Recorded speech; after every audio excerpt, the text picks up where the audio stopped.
সময়টা ছিল 2014। আমি তখন ক্লাস 4-এ পড়তাম। স্কুল থেকে গরমের বন্ধ দেওয়া হলো 1 সপ্তাহ। তো আমি বাসায় যে আম্মুকে বললাম, আম্মু অনেকদিন মামা বাড়ি যাই না, গরমের বন্ধ দিছে স্কুলে, তো মামাদের বাড়িতে বেড়ে আসি। আম্মু বলল, তোমার আব্বুকে বলো।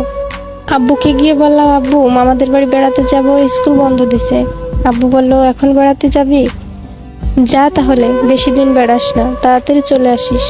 আম্মু বলল, আজ তো বৃহস্পতিবার, কাল যাস, কাল তো শুক্রবার, কাল আমি ডাক্তার কাছে যাব, ওখান থেকে ওষুধ কিনে নিয়ে তোর গেট দিয়ে আমি চলে আসব। খুশিতে আমি আত্মহারা, তাড়াতাড়ি গিয়ে বেগ টেক গুছিয়ে রেখে দিলাম, পরের দিন সকালে যেতে হবে। মামাদের বাসা আমাদের বাসা থেকে বেশি দূর না, 20 টাকার ভাড়া। আম্মু ওষুধ কিনে আমাকে মামা বাড়ি রেখে বাসায় চলে গেল। দিনটা খুব ভালোই কাটছিল আমার মামা বাড়ি গিয়ে। আমরা 1 বছর কয়জন ছিলাম, মামাতো ভাই মামাতো বোন। অনেক ভালো লাগতো মামা